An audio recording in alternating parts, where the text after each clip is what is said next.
You talk about a silver there, which is really good, and also sort of the core issue here is that the Muslims of India, but not just the Muslims, a lot of people from different walks of life, religion in general, are coming together to speak up on this and to back the Constitution of India, which is very secular in its nature. Now, meanwhile, let's reflect a little on what is unfolding in Jammu and Kashmir. There are 8 million people who've been under siege, complete curfew, complete communication lockdown.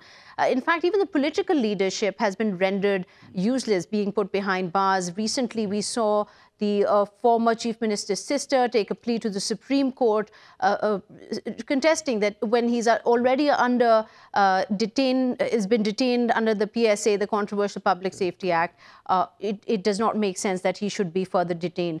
Now, tell us a little about how this in long term affects the voice from Kashmir of the people in terms of fighting for their rights or speaking up, because there's absolutely no way to have any representation from there.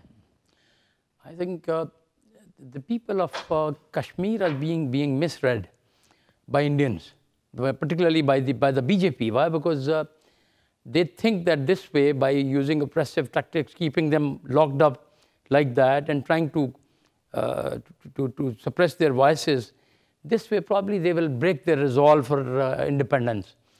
I don't think so that this can happen. Why? Because Kashmiris have been fighting for their struggle, freedom struggle. They have been continuing it for the last so many years. And I don't think it'll have that kind of effect that India will be able to subjugate them forever. Right now, the only thing which goes in favor of BJP is that even within India, the civil society and rest of the forces which should have come to the rescue of the Kashmiris at this moment, and especially with the kind of CA protest going on, I think India should have been worried. Why? Because it's a particular community. Muslims as such as a community are being targeted.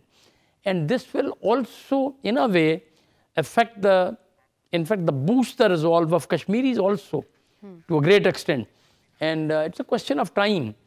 I don't think they can suppress these voices. Kashmiris will continue with their struggle.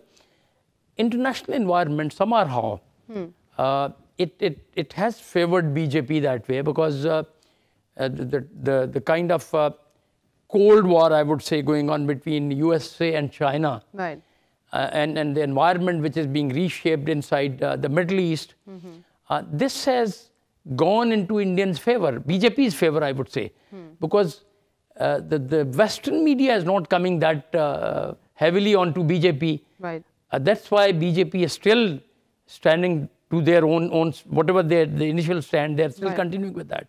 Right. Otherwise, I think the international media should have come up very heavily onto BJP, because BJP itself, I think they are doing a lot of damage to India. Right.